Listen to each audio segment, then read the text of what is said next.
యేసుక్రీస్తు వారి పరిశుద్ధమైన నామంలో ఈ యొక్క రోమిల్ రాసిన పత్రిక అనే బైబిల్ తరగతిలో మనం పాల్గొని రోమపత్రికలోని కొన్ని విషయాలు ఈరోజు నిర్వహించుకుందాం. అంటే రేపు జరగవలసిన తరగతి రేపు వేరే చోట మీటింగ్ చేత ఈ రాత్రి మనం ఏర్పాటు చేసుకొని ఇలాగా సమయాన్ని వెచ్చించినటువంటి సహోదరి మనందరికీ కూడాను మరోసారి వందనాలు తెలియపరుస్తున్నాను.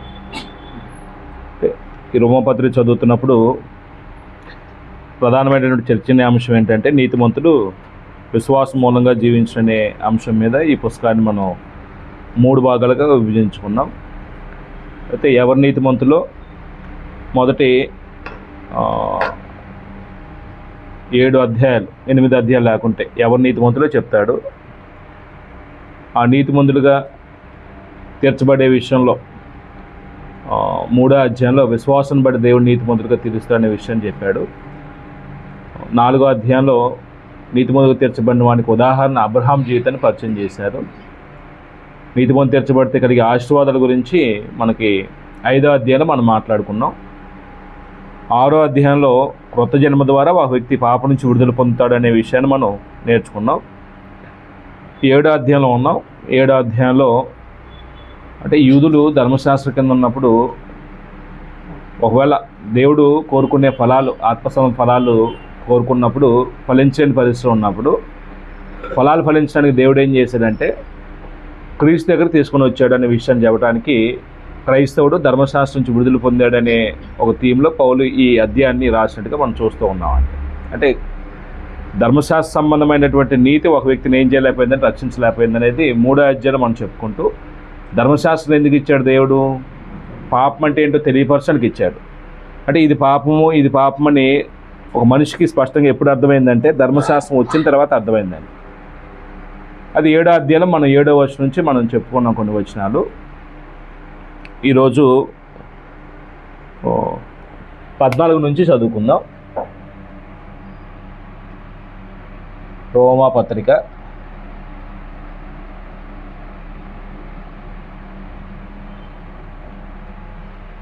7వ అధ్యాయము మొదటి 6 వచనాల్లో ధర్మశాస్త్రం నుంచి విడుదల అనే విషయాన్ని ప్రస్తావించాడు. దానికి ఒక ఉదాహరణ చెప్పాడు. భార్యాభర్తల బాంధవ్యం గురించి. భర్త బ్రతుకున్నంత వరకే భార్య బద్ధురాలు, భర్త చనిపోయిన తర్వాత ఆమె స్వతంత్రాలు, చట్ట ప్రకారంగా ఇంకొకరిని వివాహం చేసుకోవచ్చు. దానికి ధర్మశాస్త్రం నుంచి విడుదల పొందటానికి సంబంధించి దేవుడు ఒకవేళ ఫలాలు ఆశిస్తే ధర్మశాస్త్ర కింద ఉన్న వ్యక్తులు ఏం చేయలేకపోయారు, దేవుడు కోరుకున్న ఫలాలు ఫలించలేకపోయారు. కాబట్టి యేసుక్రీస్తు అనే వేరే పురుషుని దగ్గరికి యూదుని తీసుకొని వచ్చి యేసుక్రీస్తుతో కలవటం వల్ల యేసుక్రీస్తు ద్వారా ఆ వ్యక్తి ఏం చేయబడుతున్నాడండి, దేవుడు కోరుకునే జీవార్థమైన ఫలాలు ఫలించడానికి అవకాశం దొరికింది. అప్పుడు 7 నుంచి 11 వచనాల్లో మనం చూస్తుంది ధర్మశాస్త్రము పాపం అంటే ఏంటిదో తెలియపరిచిందండి. అది 7 నుంచి 11 వచనాలు చూసాం. అంటే ధర్మశాస్త్రం పాపం కాదు, ధర్మశాస్త్రం వల్లే మనిషికి ఏం తెలిసింది, పాపం అంటే ఏంటో తెలిసిందండి. ధర్మశాస్త్రం రాకపోతే ఒకవేళ దురాశ అంటే ఏంటిదో తెలిసేది కాదు. 8వ వచనం మనం చెప్పుకుంది ఏంటంటే ధర్మశాస్త్రాన్ని ఒకవేళ పాపము ఈ ధర్మశాస్త్రాన్ని హేతు చేసుకొని మనుషులు ఏం పుట్టించిందని చెప్పుకున్నాం, దురాశ పుట్టించింది. దురాశ పుట్టించింది ధర్మశాస్త్రం లేకపోతే ఆజ్ఞ పాపము దేన్ని ఆశ్రయం చేసుకుంది, దేన్ని అవకాశంగా తీసుకుందంటే ఆజ్ఞని. అప్పుడు 9వ వచనంలో పౌలు అంటాడు, నేను ధర్మశాస్త్రం లేనప్పుడు జీవిస్తూ ఉన్నాను, అప్పుడు నా జీవితంలో పాపం మృతము. ధర్మశాస్త్రం వచ్చిన తర్వాత పాపానికి బలం వచ్చింది, పాపము జీవాన్ని పోసుకుంది, నన్ను ఏం చేసింది, చంపేసింది అన్నాడు ఆయన. అది ఎలాగంటే ఇప్పుడు ఆజ్ఞ లేనప్పుడు ఆజ్ఞ మీరే పరిస్థితి ఉండదు, ఆజ్ఞాతికరమైన పాపం అన్నప్పుడు పాపంలో చేత మరణమైనప్పుడు మరణం సంభవించే పరిస్థితి ఉండదు. ఏదేంలో ఆదాములకు ఆజ్ఞే లేదనుకోండి, అపవాది శోధించే అవకాశం లేదు, వాళ్ళు పాపం చేసే అవకాశం లేదు, ఆత్మీయంగా చనిపోయే అవకాశం లేదు.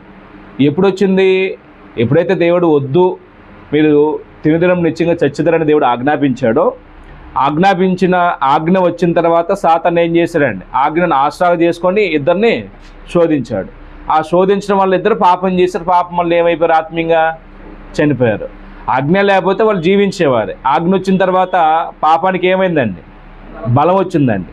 అంటే ఇప్పుడు ఆజ్ఞ పాపం కాదు సుమా, ఆజ్ఞ తప్పు కాదు. ఆజ్ఞ ఏం చేస్తా అంటే మనలో జీవం పెంచిద్ది. ఆజ్ఞ ఏం చేస్తా అంటే మనం బలపరిచిద్ది. ఆజ్ఞ ఏం చేస్తుందంటే దేవుని యొక్క నీతిని జరిగించడానికి ప్రోత్సాహం అందించిద్ది. కానీ మనిషి బలహీనతను బట్టి పాపం ఏం చేస్తుంది? ఆజ్ఞ ఆసరా చేసుకొని అవిధేన్ని చేస్తుందండి. ఇది వ్యక్తి సమస్య, ఆజ్ఞ సమస్య, వ్యక్తి సమస్య అండి. దానికి పోయినసారి కూడా ఉదాహరణ చెప్పుకున్నాం. మన 13వ వచనం వచ్చిన తర్వాత మళ్ళీ చెప్తాను ఆ ఎగ్జాంపుల్, చిన్న ఎగ్జాంపుల్ చెప్పుకున్నాం. అప్పుడు 10వ వచనం ఏమన్నాడు? అప్పుడు జీవార్థమైన ఆజ్ఞ నాకు మరణార్థమైనట్టు కనబడెను. ఆజ్ఞ వాస్తవానికి జీవార్థమైందే. ఆజ్ఞ పాటిస్తే మనుషులు ఏం పెరిగిద్ది? జీవం పెరిగిద్ది. నీ పొరువాది ఏది ఆశించొద్దన్నప్పుడు ఎవరిది ఆశించుకుని ఉంటే ఆత్మీయంగా ఏమై ఉంటాడండి? బ్రతుకుంటాడండి. కానీ మనిషికి ఏమైపోతుంది? ఆజ్ఞ మరణార్థమైనట్టు కనబడిన అన్నాడండి. అంటే మరణార్థమైనట్టు కనబడిన అంటే ఇప్పుడు ఒక ఆజ్ఞ ఏం చేస్తుంది? నీ పొరుగువాంది ఏది ఆశించొద్దన్నప్పుడు చాలా వాటిని ఆశించడానికి అతనిలో ప్రేరణ కలుగు చేస్తుంది. ఇప్పుడు పిల్లలకు ఒక క్యూరియాసిటీ ఉండిద్దండి. పిల్లలకే కాదు, పెద్దలకు కూడా.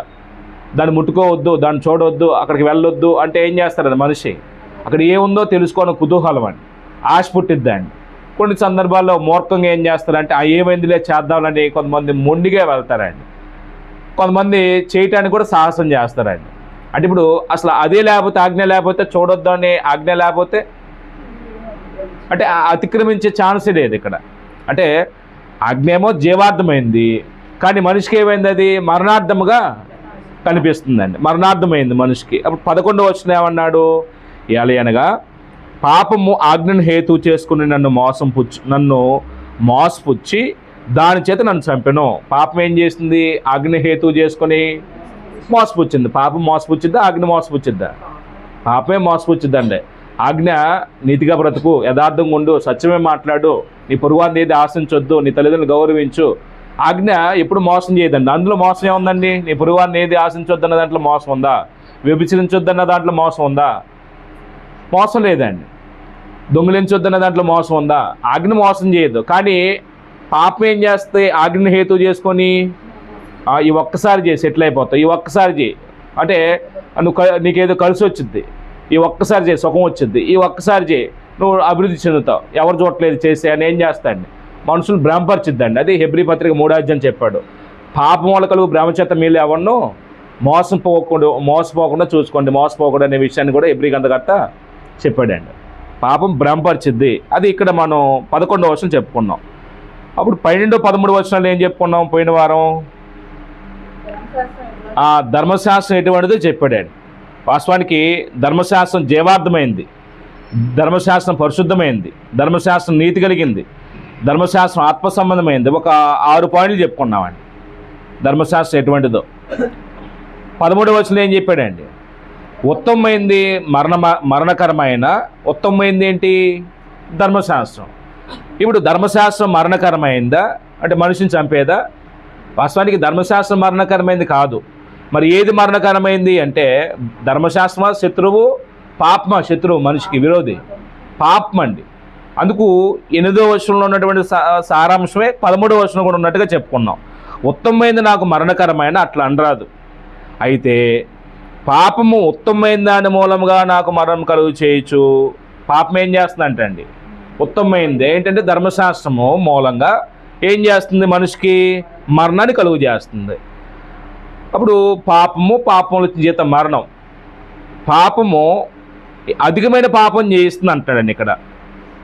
ఈ ఉత్తమమైంది ఏం కలుగు చేస్తుంది అంటే అధికమైన పాపం చేయటానికి కారణం అవుతుంది. అక్కడ అన్న మాట ఏంటంటే పాపమైనట్టు అగపడుచు లేకపోతే అగపడు నిమిత్తము అనగా పాపము ఆజ్ఞ మూలంగా అత్యధిక పాపముకు నిమిత్తము అది నాకు మరణకరమాయను. అంటే ఇప్పుడు ధర్మశాస్త్రం ఎలాంటిదంటే పోయినసారి ఒక చిన్న ఉదాహరణ చెప్పుకున్నామండి. ఒక రోగి వైద్యుడి దగ్గరికి వెళ్ళాడు. వైద్యుడి దగ్గరికి వెళ్ళినప్పుడు రోగి టెస్ట్ చేసిన తర్వాత బాబు నీకు రోగం ఉంది, దీనివల్ల ఈ సమస్య వచ్చిందని చెప్పాడు.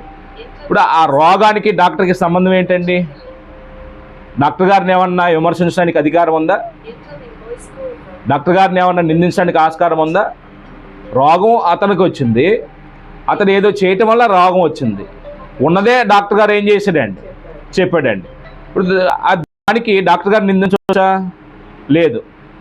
అప్పుడు వెయిట్ చూశాడు, హెవీ వెయిట్ ఉన్నాడు. అప్పుడు మిషన్ దూషిస్తే లాభం ఏంటి? నీ ఉన్న వెయిటే చూపిస్తుంది తప్ప తప్పేం చెప్పదు కదా, అవునా కాదండి? ఇంకో చిన్న ఎగ్జాంపుల్ చెప్పుకున్నాం మనం. ఇప్పుడు ఇల్లంతా చిందరవందరగా ఉంది, ఇంట్లోకి రాగానే లైట్ వేసాం, ఎక్కడ పడితే అక్కడ వస్తువులు పడి ఉన్నాయి, రోతగా ఉందని చీ అనిపించిందండి. ఇప్పుడు ప్రాబ్లం లైట్దా ఆ ఇంటిదా? ఏమండి ప్రాబ్లం ఏదండి? ఇంటిది ప్రాబ్లం. లైట్ ఏం చేసింది? అసలు స్థితిని వెల్లడిపరిచింది అనమాట. ధర్మశాస్త్రం ఏం చేస్తా అంటే నీ పరిస్థితి నీకు వెల్లడిపరిచింది. నీలో ఉన్నటువంటి పాపం ఏం చేస్తుంది? బహిర్గతం అవుతుంది అనమాట. అప్పుడు ధర్మశాస్త్రం లోపమా పాపం లోపమా? అసలు మనిషికి పాపం లోపం అంటే పాపం మనిషిని ఏం చేస్తుందంటే దేవుని యొక్క ఆజ్ఞకి అవిధేయత చూపించే విధంగా ప్రేరేపిస్తాడు. పాపమే మనిషిని బలహీనం చేస్తాడు. పాపమే మనిషిని ఏం చేస్తాడు? అతిక్రమించే విధంగా ప్రేరేపణ కలుగు చేస్తున్నాడు. ధర్మశాస్త్రం లోపం కాదు. ఇప్పుడు పౌలు అన్నట్టుగా ధర్మశాస్త్రం ఏ విషయం లోపం కలిగింది అంటే దేవుడు పరిశుద్ధమైనది ఇచ్చాడు, మంచిదే ఇచ్చాడు, శ్రేష్టమైనది ఇచ్చాడు. మంచిది మరి ఎలాగ ఇతనికి భారమైందంటే అతనిలో ఉన్నటువంటి పాపము మనిషిని ఏం చేస్తుందండి? ఆజ్ఞ మీరే విధంగా ప్రేరేపణ కలుగు చేస్తుందండి. అప్పుడు 14వ వచనంలో ఆయన బలహీనత చెప్తున్నాడు చూడండి. 14 నుంచి మనం చదువుతున్నప్పుడు అంటే ఒక ధర్మశాస్త్రం కింద ఉన్నటువంటి ఒక వ్యక్తి ఎంత బలహీనమైన స్థితిలో ఉంటాడో ఈ విషయాలు 14 నుంచి చదువుకుంటూ వద్దాం. అంటే నేను ఈరోజు 14 నుంచి 25 వరకు ఆలోచించేద్దాం. చివరి వచ్చిన 25 అండి. అక్కడ ఏమంటాడంటే పౌలు ధర్మశాస్త్రము 14వ వచనంలో ఆత్మ సంబంధమైన ఎరుగుదుము, అయితే నేను పాపమునకు అమ్మబడి శరీర సంబంధమే ఉన్నాను. ఏలయనగా నేను చేయనది నేను ఎరుగును, నేను నిశ్చయించినది చేయక ద్వేషించినదియే చేయుచున్నాను. ఇచ్చింపనది నేను చేసిన ఎల్ల ధర్మశాస్త్ర శ్రేష్టమైనదైనట్టుగా ఒప్పుకొనుచున్నాను. కావున ఇకను దాన్ని చేయునది నా యందు నివసించు పాపమే కానీ నేను కాదు. నా యందు అనగా నా శరీరమందు మంచిది ఏది నివసింపదని నేను ఎరుగుదును. మేలేంది చేయవలని కోరిక నాకు కలుగుచున్నది కానీ దాన్ని చేయుటకు నాకు కలుగుట్లేదు. నేను చేయగోరు మేలు చేయక చేయగోరని కీడు చేయుచున్నాను.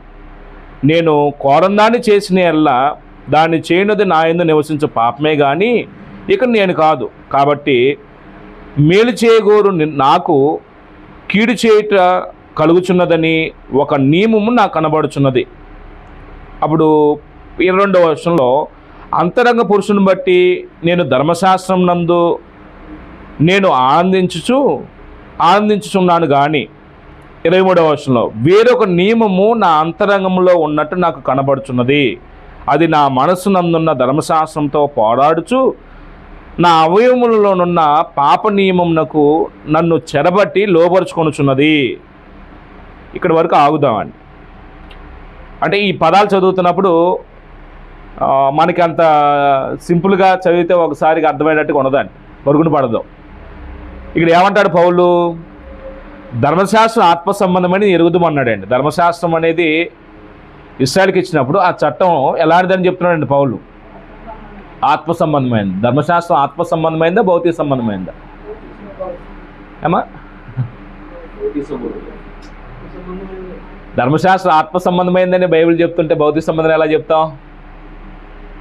14వ వచనంలో ధర్మశాస్త్రం ఆత్మ సంబంధమైనది, ఆత్మ సంబంధమైనది ఎరుగుదుము అన్నాడండి. అంటే ఆడియన్స్ అక్కడ ఉన్నటువంటి యూదులు ఏం ఎరుగుదురు? వాళ్ళు ధర్మశాస్త్రం ఆత్మ సంబంధం ఎరుగుదురు. అంటే ధర్మశాస్త్రం శరీర సంబంధమైందా ఆత్మ సంబంధమైందా?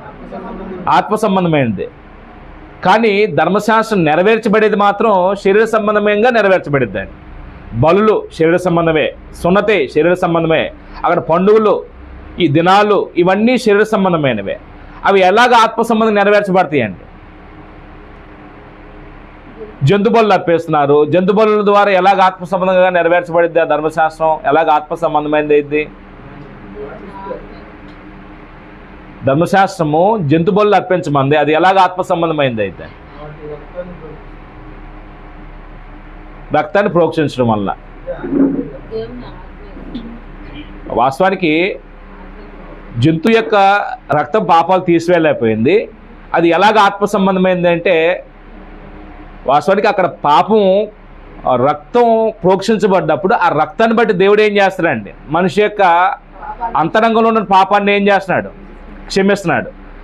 పోయిన వారం ఉదాహరణ ఒకటి చెప్పుకున్నా, ఏంటంటే దానికి సింప్లిఫికేషన్ చేసుకుంటూ దాన్ని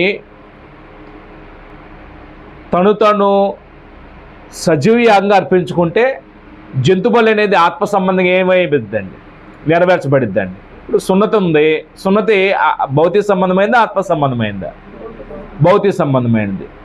ఈ భౌతిక సంబంధమైన సున్నతిలో ఆత్మ సంబంధమైనది ఎలా నెరవేర్చబడిద్ది, ఎలాగా అది ఆత్మ సంబంధమైంది? ఇది 2వ అధ్యాయం మన రోమపత్రికలోకి వెళ్ళాలి. మళ్ళీ బాహ్యంలో సున్నతి పొందినవాడు యూదుడు కాదు, కానీ అంతరంగంలో ఉన్నటువంటి స్వభావానికి ఏం చేయబడాలంటండి, సున్నతి జరగాలంటండి. ఇప్పుడు దేవుడు బాహ్య సున్నతి మాత్రమే కన్సల్ట్ చేశాడా, అంతరంగంలో చెడుతనాన్ని కత్తిరించిన వాడిని దేవుడు తన ప్రజలు అంటున్నాడా?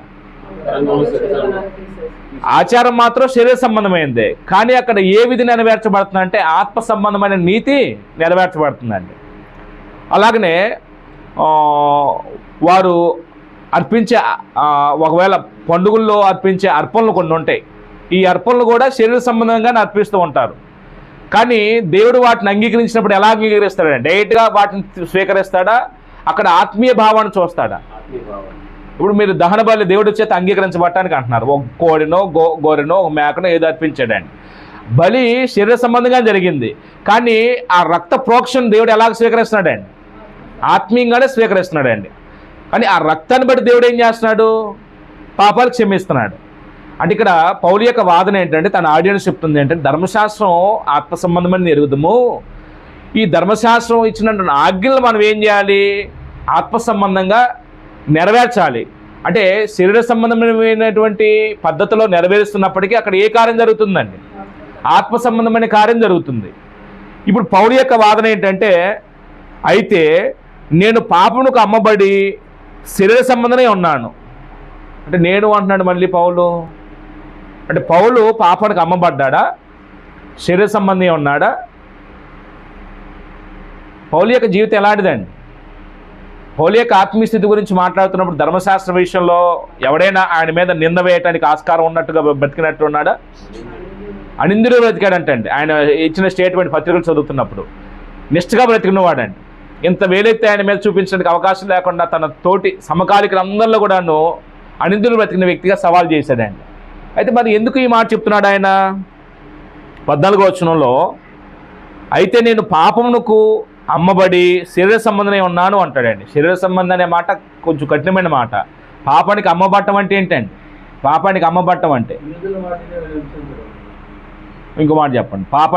పూర్వం పాపానికి అమ్మబడ్డవాడు ఆత్మ సంబంధంగా మనం ఆలోచన చేసినప్పుడు సోదరు చెప్పినట్టుగా ధర్మశాస్త్ర సంబంధమైనటువంటి విధానంలో క్రైస్తవుని ఏం చేయడానికి పూనుకున్నాడండి, పాడు చేయడానికి పూనుకున్నాడు. మనుషుల్ని నిర్దాక్ష్యంగా పట్టి బంధించి చెరసాల్లో వేసి స్త్రీల్ని పురుషుల్ని ఈడ్చుకుని పోయేవాడు, మనుషుల్ని చంపేవాడండి.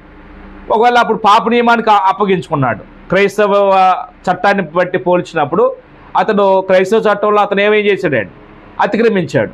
దోషకుడను, హింసకుడను, ఆడికారణ అన్నాడు కదండి ఆయనే. ఒకప్పుడు తిరిగి చేశాడు అవన్నీ కూడాను.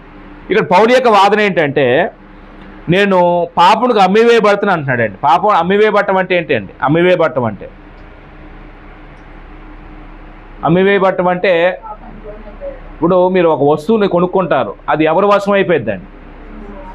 ఇప్పుడు నేను ఒక పెన్ను కొనుక్కున్నానండి, ఇది ఎవరి వశం అండి? ఇది ఎవరి యొక్క ఆధీనంలో ఉండాలి.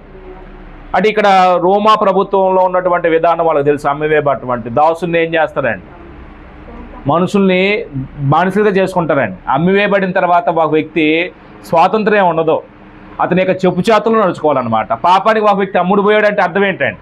మీకు ఈజీగా అర్థం కావటానికి ఒకవేళ లంచానికి అమ్ముడు పోయాడు అంటే అర్థం ఏంటండి? అంతేనండి. అంటే లంచం ఏం చెప్పమంటే అది చెప్తాడండి. అక్కడ నీతి, న్యాయం, పరిశుద్ధత, యథార్థత, సత్యం ఏమి ఉండవండి. అయ్యే అన్యాయం చేయలేదు, తప్పు చేయలేదు అనే విచక్షణ జ్ఞానం ఏముండదండి. ఆ లంచం ఏం చెప్పమంటే మనిషి ఏం చేస్తాడండి, అది చెప్తాడండి. పాపం కూడా మనిషిని అలాగనే వశీకరించిద్దండి. పాపానికి అమ్ముడిపోయిన వ్యక్తి కూడా ఏం చేయమంటే పాపం అదే చేస్తాడు తప్ప నీతి జరిగించదండి. పాపం ఎప్పుడు నీతి జరిగించిందండి? ఎప్పుడైనా మంచి పని చేయమనిద్దండి పాపం? మంచి పని చేయించిందండి పాపం. కాబట్టి పాపానికి అమ్ముడుపోయినోడిని శరీర సంబంధం అన్నాడండి. వాస్తవానికి పౌలు వ్యక్తిత్వం అది కాదు. మరి ఎందుకు నేను అంటున్నాడు పౌలు? ఎందుకండి పౌలు?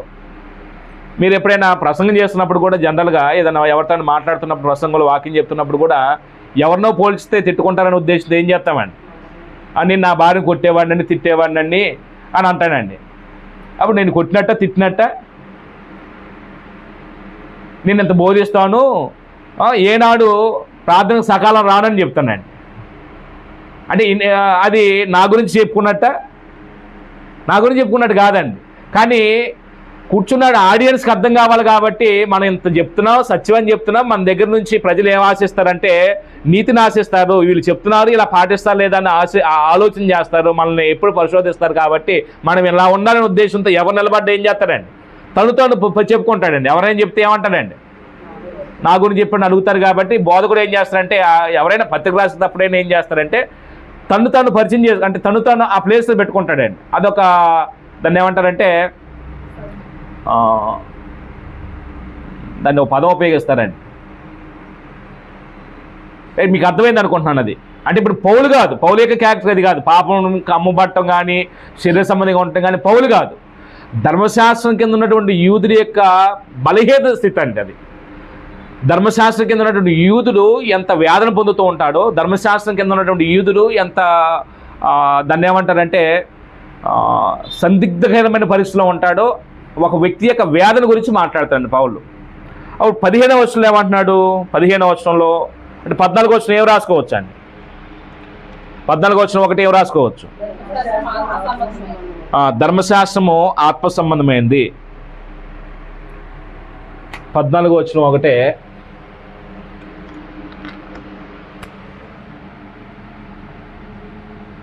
ధర్మశాస్త్రం ఆత్మ సంబంధమైనది.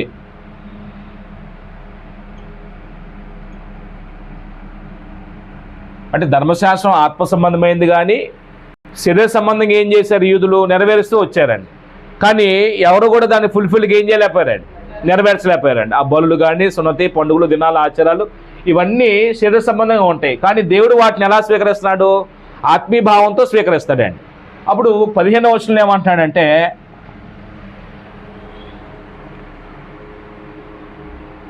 ఏలయనగా నేను చేయనది నేను ఎరుగను, నేను చేయనిచ్చినుచున్నది చేయక ద్వేషించినదే చేయుచున్నాను. అప్పుడు 15వ వచనం ఏం రాసుకోవచ్చండి? ఇతను ధర్మశాస్త్ర కింద ఉన్నాడు.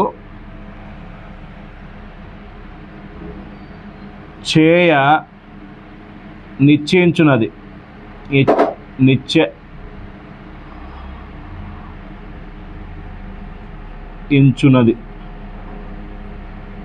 చేయట్ల, చేయక ఏం చేస్తున్నాడు అంటే ధర్మశాస్త్రం కింద ఉన్న వ్యక్తి చేయకూడదే చేయుచున్నాడండి. అదే అర్థమా? ద్వేషించినదే. ఏలయనగా నేను చేయనది నేను ఎరుగును, నేను నిశ్చయించున్నది చేయక ద్వేషించున్నదే చేయుచున్నాను. ద్వేషించున్నది అంటే చేయకూడదనుకున్నదే, కూడదనుకున్నది. ఇది నేను చేయకూడదు, ఇలాంటి పని నాకు కూడదు, నాకు ఇది తగడదు అని ఇదే ఏం చేస్తున్నాడంటే చేయుచున్నాడు. ప్రాబ్లం ఏంటండి? 15వ వచనంలో ఆయన ఏం చేయాలో ఆయన తెలుసండి. అంటే ధర్మశాస్త్రం కింద ఉన్న వ్యక్తికి, ధర్మశాస్త్రం బాల్యం నుంచి నేర్చుకున్న వ్యక్తికి ఎలా బ్రతకాలో ఎలా బ్రతకూడదో తెలియదా? నియమాలు తెలియదా? తెలుసండి. ఇక్కడ పౌలు యొక్క ఆర్గ్యుమెంట్ ఏంటంటే, అనగా నేను చేయనది నేను ఎరుగను, నేను నిశ్చయించినది చేయక ద్వేషించున్నదియే చేయుచున్నాను అంటాడండి. అంటే ఒకటి చేయాలనుకుంటున్నాడు, అది చేయలేకపోతున్నాడు. ఏదైతే వద్దు అనుకుంటున్నాడో, ఏదైతే అసహ్యంగా అనుకుంటున్నాడో దాన్ని ఏం చేస్తున్నాడండి? అంటే ఇదేంటండి? ధర్మశాస్త్రం కింద ఉన్నటువంటి వ్యక్తి పడే స్ట్రగుల్ అండి ఇది. అంటే దీని యొక్క సారాంశం మనం ఎలా అర్థం చేసుకోవచ్చు అండి అంటే ఆ వ్యక్తి యొక్క వీక్నెస్ అండి, ఆ వ్యక్తి యొక్క బలహీనత అండి. ఇప్పుడు మనలో చాలామంది చెయ్యాలనుకున్నది ఇలా చేయాలనుకుంటామండి, నిర్ణయాలు తీసుకుంటామండి. కానీ ఆ నిర్ణయానికి ఏమవ్వండి, కట్టుబడవండి. ఆ నిర్ణయాన్ని మనమే తీసుకుంటాం, మనమే బ్రేక్ చేస్తామండి. అంటే ఇప్పుడు దాని అర్థం ఏంటండి అంటే ఒక వీక్ క్యారెక్టర్ అండి మనది, వీక్ మైండ్ అండి. ఒక నిర్ణయం తీసుకుంటాం కానీ ఆ నిర్ణయానికి ఏమవ్వండి. ఇప్పుడు ఆత్మసంబంధంగా కూడా మన జీవితాన్ని కొనసాగిస్తున్నప్పుడు నేను ఉదయాన్నే లేవాలి, ప్రార్థన చేసుకోవాలి, బైబిల్ చదువుకోవాలి అనుకుంటామండి. కానీ ఉదయాన్నే లేవలేమండి.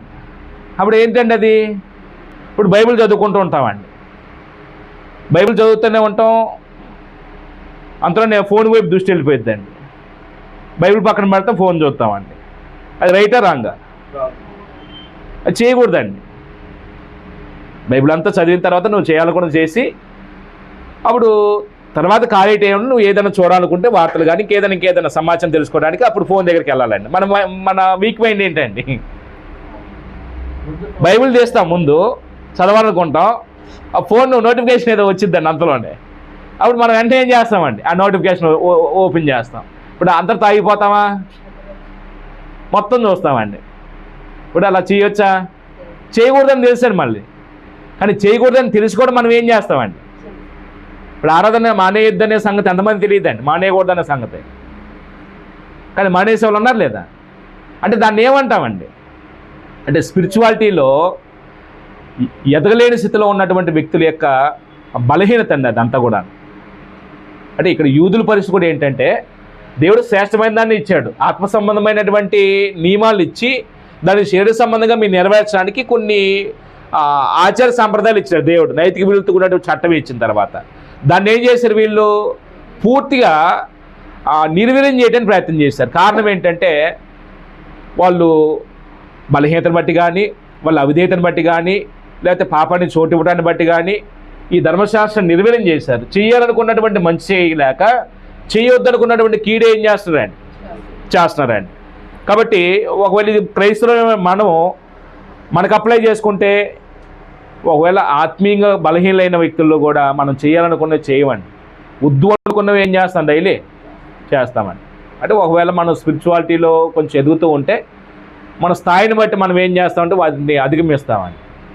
నేను దాటిపోతాను, కొంచెం 16వ వచనంకి వెళ్ళిపోతాను. 16వ వచనంలో ఇక్కడ పౌలు అంటాడంటే ఏమంటాడంటే ఇక్కడ అంటే పౌలు పరిస్థితి చెప్పాడు. అది ఒరిజినల్గా పౌలు స్టాండర్డ్ అది కాదండి.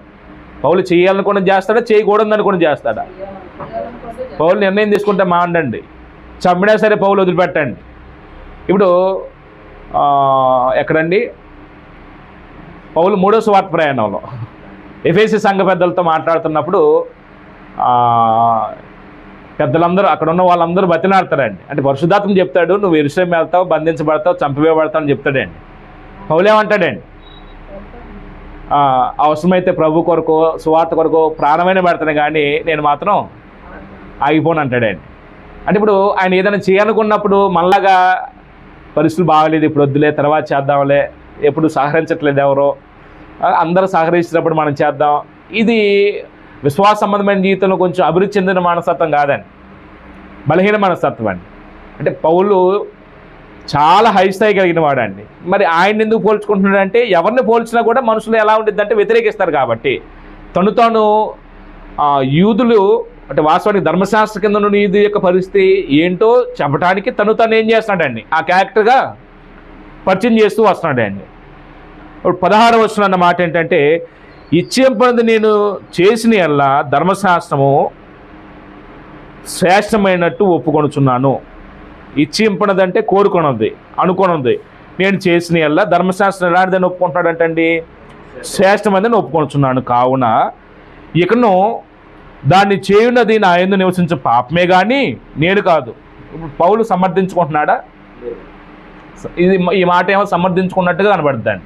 తప్పు చేసి అప్పుడు ఎందుకు దొంగతనం చేశారంటే వెనకట్లో ఎవరో చెప్పారంటే అండి, నా ఆకలి నేను దొంగతనం చేయించింది అన్నాడంటే. ఇప్పుడు ఆకలే లేకపోతే నేను దొంగతనం చేయను కదా, ఇప్పుడు ఆకలి మీద నెట్టేశాడండి. పౌలు ఇప్పుడు అలాగ సమర్థించుకుంటున్నాడా? అలా కాదండి ఇక్కడ. అంటే పౌలు యొక్క ఆర్గ్యుమెంట్ ఏంటంటే ఇప్పుడు ధర్మశాస్త్రం శ్రేష్టమైందంటే ఇక్కడ ఉత్తమమైంది, మంచిది పైన చెప్పాడు కదా 12వ వచనంలో. అప్పుడు 17వ వచనంలో కావున ఇక్కడ నేను చేయున్నది నా యందు నివసించే పాపమే కానీ నేను కాదు. అంటే ఇదెందుకు చెప్పండి ఈ మాట? నా యందు నివసించే పాపమే కానీ నేను కాదు అంటున్నాడు కదా, ఈ మాట ఎందుకు చెప్పుంటాడండి పౌలు? ఒకవేళ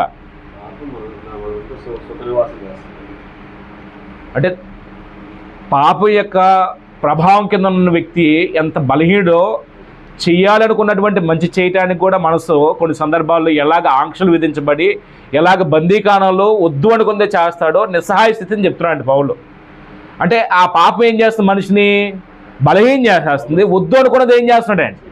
ఇప్పుడు ఎన్ని సందర్భాలు మనం వద్దు అనుకుని చేసిన సందర్భాలు ఉన్నాయండి.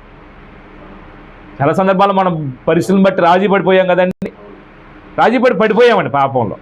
అంటే ఇప్పుడు అది మనలో అంతరంగంలో ఉన్నటువంటి పరిస్థితి ఏంటంటే 2 పోరాలు జరుగుతాయండి. వద్దు చెయ్యి. అప్పుడు వద్దు అన్నప్పుడేమో ఆగిపోతే ఆత్మ సంబంధంగా మనం నిలబడతాం, పాపాన్ని జయించిన వారంగా ఉంటాం. ఇప్పుడు మనం పరిస్థితి ఏంటంటే పరిస్థితికి లోనైపోయి వద్దు అన్నదే, చేయకూడదు అనుకున్నదే చేస్తున్నామండి. అప్పుడు పాపం ఏం చేస్తుంది? మన మీద విజయం సాధించింది. ఇప్పుడు పాపానికి బలం వచ్చిందా? ఆత్మ సంబంధం నీవానికి బలం వచ్చిందా? పాపానికి బలం వచ్చిందండి. అంటే నాలో నివసించే పాపమే నన్ను ఇలాగ బానిసం చేసింది అని పౌలు అలాగ విశ్లేషణ చెప్తున్నాడు అండి. 18వ వచనంలో నా యందు అనగా నా శరీరమందు ఏది నివసింపదని నేను ఎరుగుదును. నేను మంచిది మిస్ చేశాను, సారీ.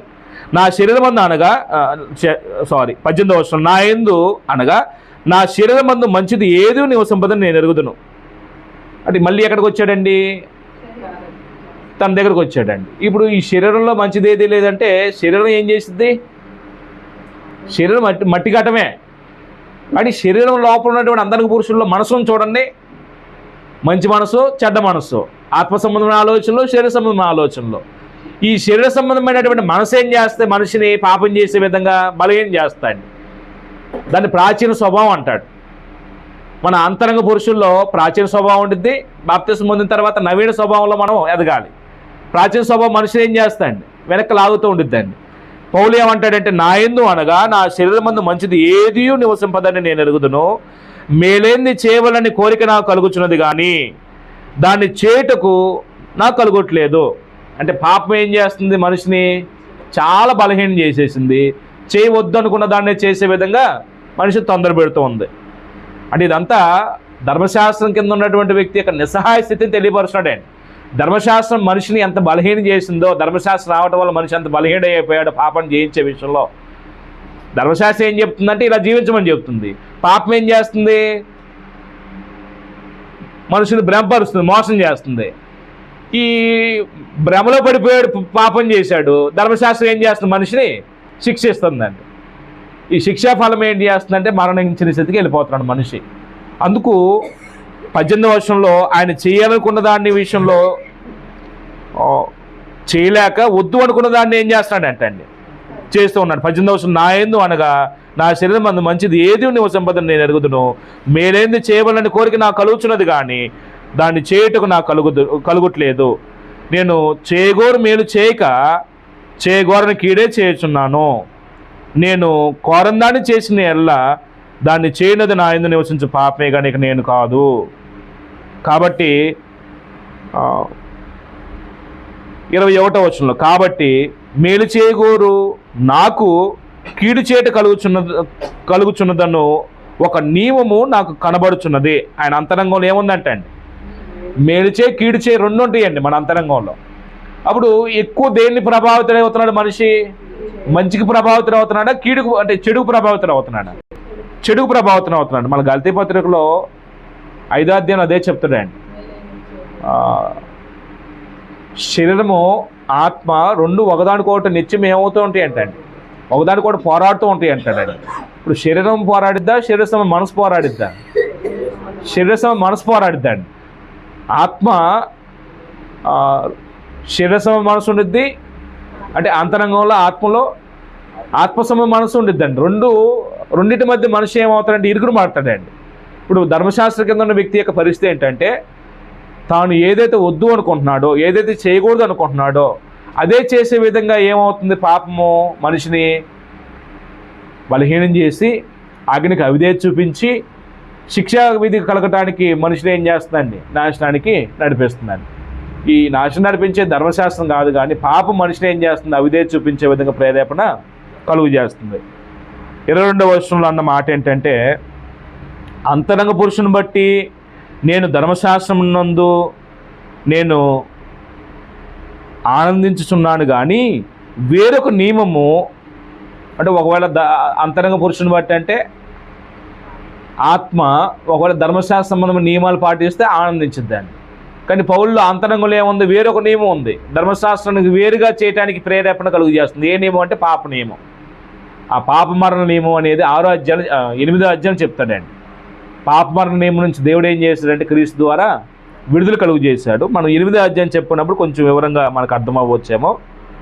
23వ వచనంలో వేరొక నియమం నా అవయములలో ఉన్నట్టు నాకు కనబడుచున్నది, అది నా మనసునందున్న ధర్మశాస్త్రంతో పోరాడుచు నా అవయములోనున్న పాప నియమునకు నన్ను చెరపట్టి లోపరుచుకొనుచున్నది. ఈ లోపరుచుకునే స్థితి, ఈ బానిసత్వం నుంచి ఎంత నిస్సహాయ స్థితిలో ఉండి మనిషికి ఆగబెడతాడో ఆగబెడతాడు. ఇప్పుడు పౌలు ఏమంటాడంటే, అయ్యో నేనంటే దౌర్భాగ్యుడను. అంటే మనిషి పరిస్థితి ఏ స్థితికి వెళ్ళిపోయిందండి? దౌర్భాగ్యుడు అంటే నీచమైన స్థితి. దౌర్భాగ్యుడు అంటే అంటే ఇలాంటి జీవితం చూసిన వాళ్ళందరూ అసహించుకునే స్థితి అనమాట దౌర్భాగ్యుడు అంటే. అంటే చూసిన వాళ్ళందరూ దౌర్భాగ్యుడు అనే మాట ఎవరినో ఉపయోగిస్తామండి. అంటే ఇలాంటి బ్రతకటం కంటే చావటం బెటర్ అంటాం చూడండి కొన్ని సందర్భాలు. దౌర్భాగ్యుడు అండి అంటామండి. అంటే మనుషులందరి చేత అసహించబడే జీవితం అండి అది, నీచమైన స్థితికే. ఎందుకు పౌలు ఆ స్థితికి వెళ్ళిపోతున్నాడంటే, ఆ స్థితిలో మనుషుని చెప్పాడంటే, వాస్తవానికి ధర్మశాస్త్రంలో ఉన్నటువంటి ఆ ధర్మశాస్త్ర సంబంధమైన నీతి పాపం ఏం చేస్తుందంటే అవకాశం చేసుకుని మనిషిని ఏం చేస్తుందండి? చెయ్యాలనుకున్నటువంటి మంచి చేయనీయకుండా చేయవద్దనుకున్న కీడే చేసే విధంగా మనుషులు ఏం చేస్తుందండి? లోపరుచుకుందండి. ఈ లోపరిచినటువంటి వ్యక్తి యొక్క స్థితి అంతిమంగా ఏమంటున్నాడు? అయ్యో నేటి దౌర్భాగ్యులను, ఇట్టి మరణముకు లోనకు శరణించండి ఎవడు విడిపించగలడు. ఎందుకు వచ్చింది మరణము? పాపం ఏం చేస్తుంది? అగ్ని హేతువు చేసుకొని పాపం చేయించింది. అప్పుడు ధర్మశాస్త్రం ఏమంటుంది? నువ్వు అగ్ని మీరావు, పాపం చేసావు, దానికి శిక్ష అనుభవించని మరణం వచ్చింది.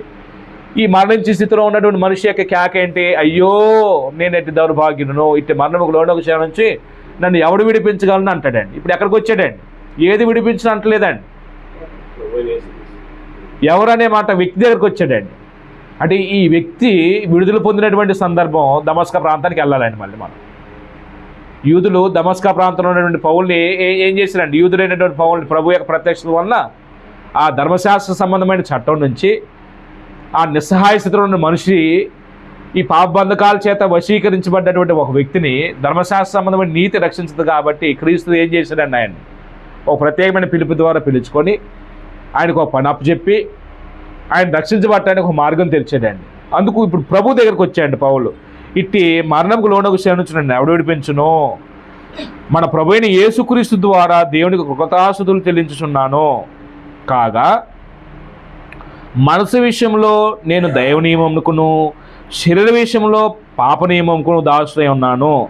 అంటే మనసు ఒకటి కోరుకునిద్ది, శరీరం ఒకటి కోరుకునిద్ది అండి. ఇప్పుడు శరీరం ఏంటి, మనసు ఏంటి? ఇంతకే అంతేనండి. అంటే ఇప్పుడు శరీరం అంటే శరీరానికి కోరికలే ఉండవండి, శరీరం మట్టిఘాటం. ఇప్పుడు శరీరం ఈ ఆత్మ వెళ్ళిపోయింది అనుకోండి, శరీరానికి సౌకర్యమైన కోరుకునిద్దా?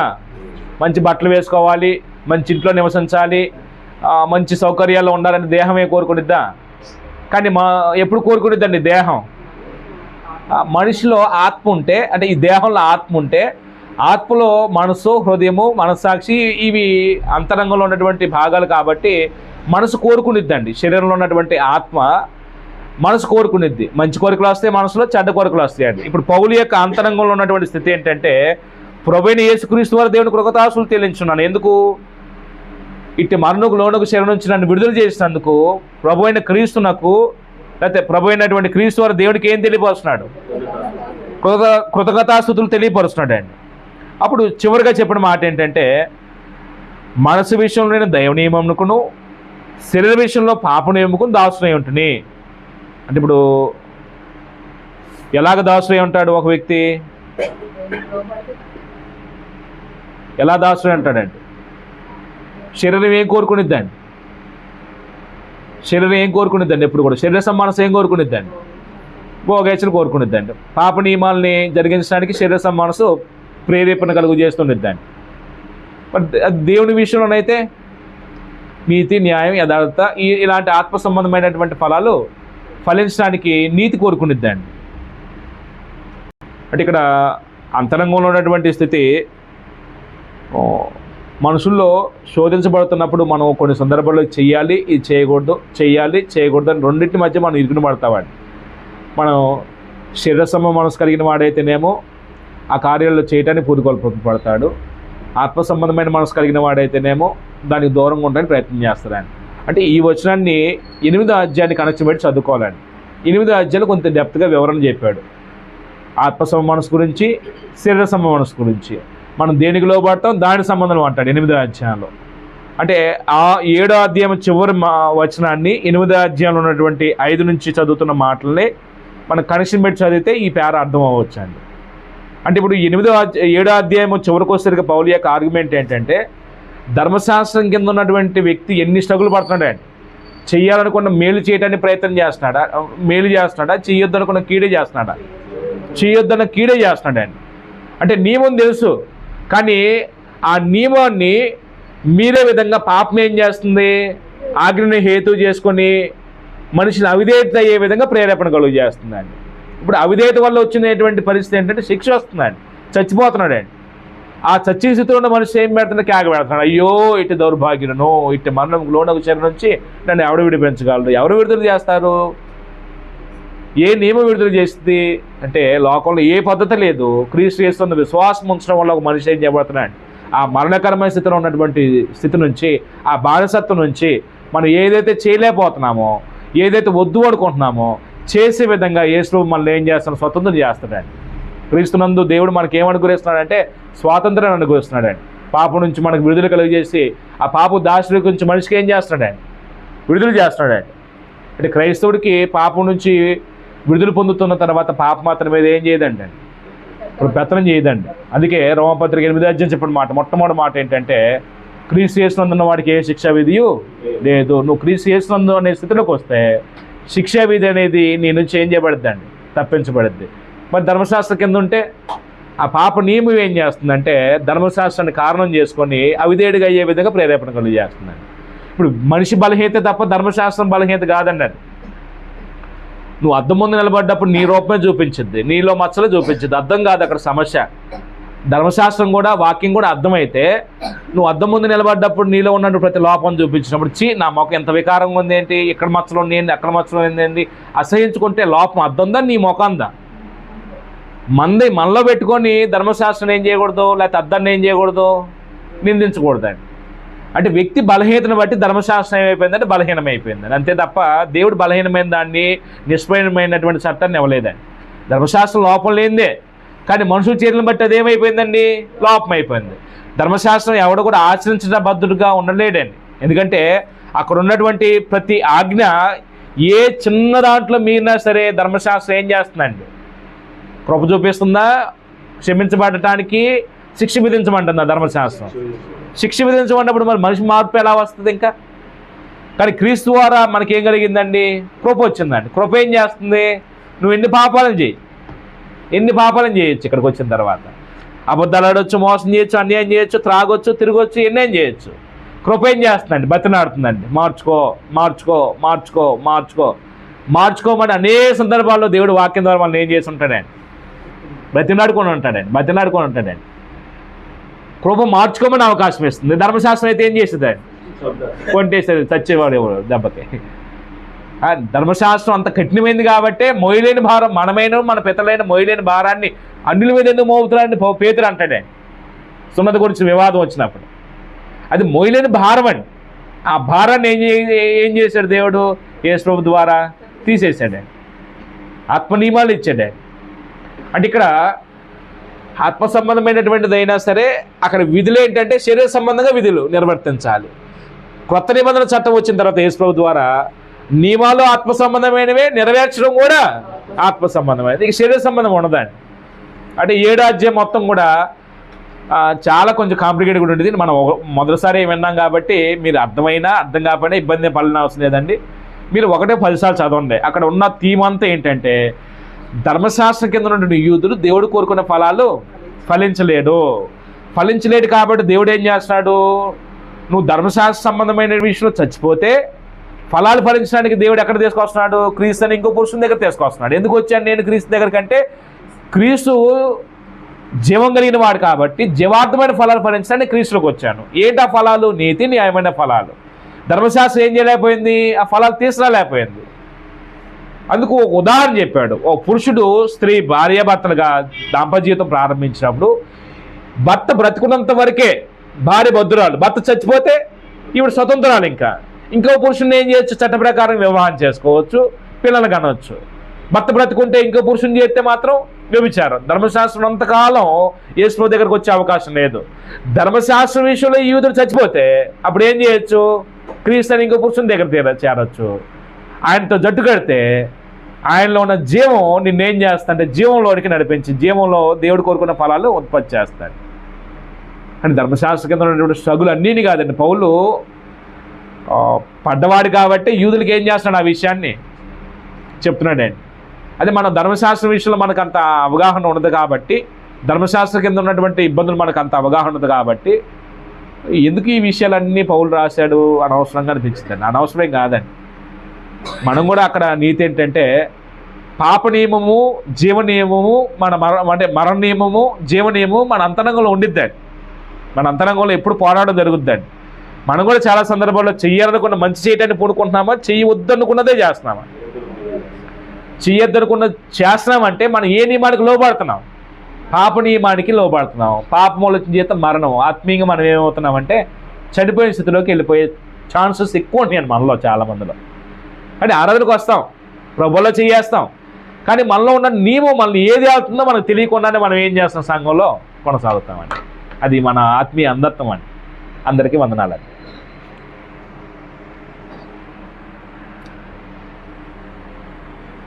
Hey!